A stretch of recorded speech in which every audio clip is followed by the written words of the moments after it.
Hi అండి. కొన్ని రోజుల నుంచి నా నోరైతే ఎంత సప్పబడిపోయిందో. ఎందుకంటే మా ఇంట్లో మా ఆయన కారం తిన్నాడు, మా పిల్లలు కారం తిన్నారు. సప్ప కూడు తిని నా నోరు కూడా సప్పబడిపోయిందనమాట. ఇంకా మా ఆయన చెప్తున్నా, నాకైతే నోరుకి ఏం మంచిగా అనిపిస్తలేదు, కారంగా తినాలనిపిస్తుంది అబ్బా అంటే, సరే ఇంట్లో బొరుగులు ఉన్నాయి కదా ఏమైనా చేసుకొని తిను అనేసి అన్నాడు. సరే అనేసి మా బీహార్ ఫ్రెండ్ ఒక అమ్మాయి ఉంది కదా, సో అయితే ఆ అమ్మాయి ఊరు నుంచి కొన్ని అయితే తీసుకొచ్చింది. మీరు ఎప్పుడైనా చూసారో లేదో కామెంట్ చేయండి.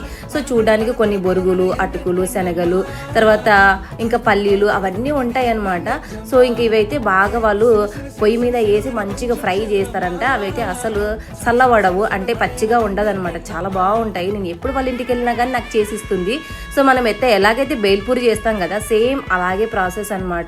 ఆనియన్, పచ్చిమిర్చి, కారము వేసేసుకొని దాంట్లోకి అయితే ఉప్పు, కారము, ఇంకా కొంచెంగా చాట్ మసాలా వేసుకున్నాం అనుకోండి, అబ్బా నాకైతే పానం లేసి వచ్చినట్టుంది. మా ఆయనకి ఇసలకల్లా షోలు గుయ్యి అంటున్నాయి, ఎట్ట తింటు